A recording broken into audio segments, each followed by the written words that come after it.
Пожалуйста. Уважаемые коллеги, народные депутаты, предложенный проект бюджета на 2024 год уменьшен на 13,5 миллиарда рублей от утвержденного плана 2023. Неналоговые доходы с уменьшением 192 миллиона. Безвозмездные поступления со снижением в 24 миллиарда. Полагаем, что ко второму чтению ситуация финансирования из федерального бюджета улучшится, но как понимать заявление министра экономики Силуанова, что еще в июне 2023 года он заявил, расходы бюджета на 2024 год уменьшаются на 10%. Кроме социальных выплат, они сохраняются. Безусловно, в республике не будет снижены расходы на поддержку наших бойцов СВО, которые сражаются на фронтах, и более того, эта помощь увеличится в 2 раза. Эта помощь приобретает практический характер, изготовление квадроциклов у нас в республике, антидроновых ружей и много другого оборудования, не только обмундирования. Нужно всячески поддержать это и развитие направления. Одно из главных направлений – производство. Перерабатывающая и обрабатывающая промышленность. Много намечалось проектов по развитию местной промышленности, особенно на селе. К сожалению, программа по развитию сельских территорий практически остановилась.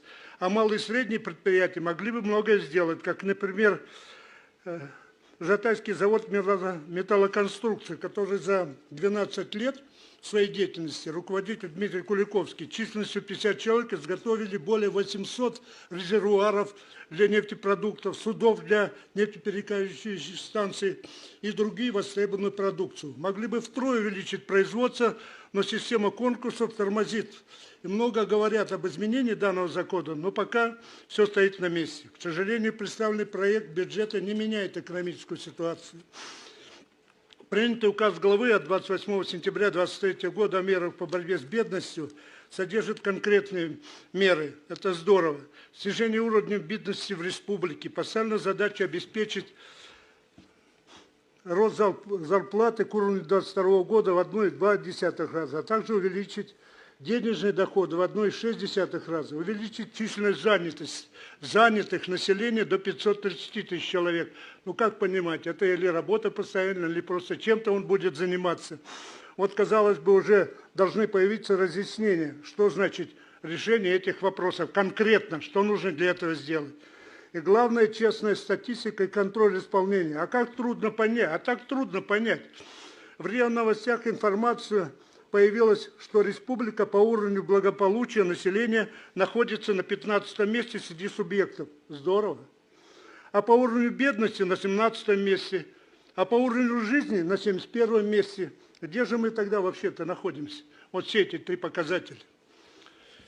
Все говорим о бюджете и развитии, а его и не видно. Пока не поменяем приоритеты, расходную часть, понятно, что никакой рынок ничего не отрегулирует. Ну, подняли цены на бензин. Дистопливо уже стоимостью более 81 рубля за литр. А мы продолжаем не меры принимать, а объяснять ситуацию. Нужно срочно отрегулировать цены и взять продовольственную безопасность. В Совете Федерации обсудили вопросы развития сельскохозяйственной кооперации.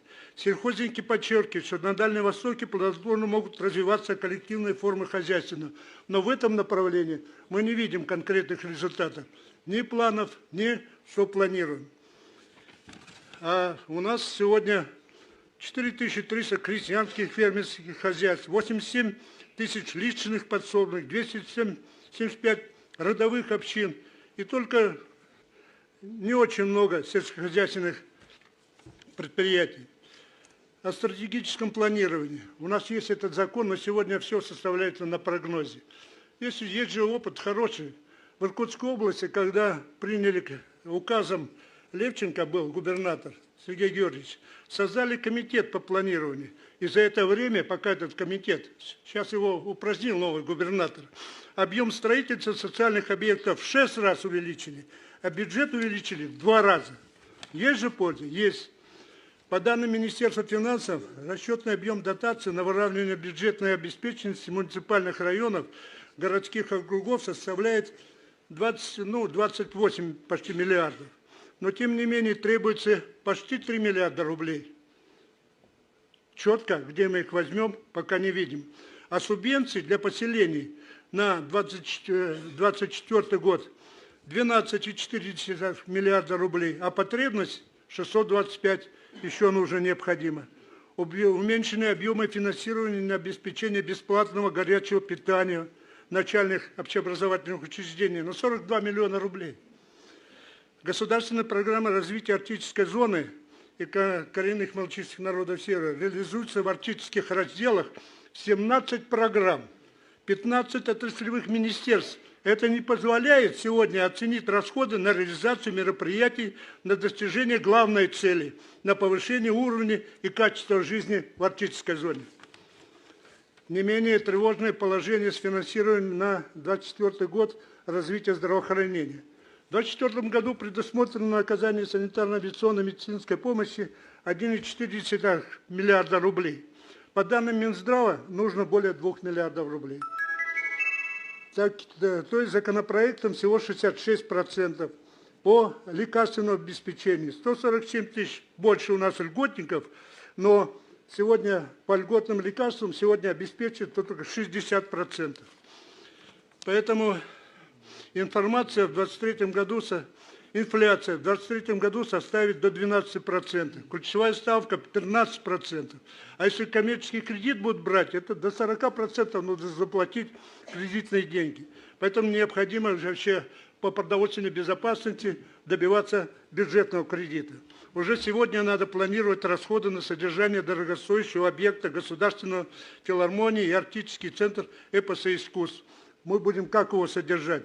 Тоже пока непонятно.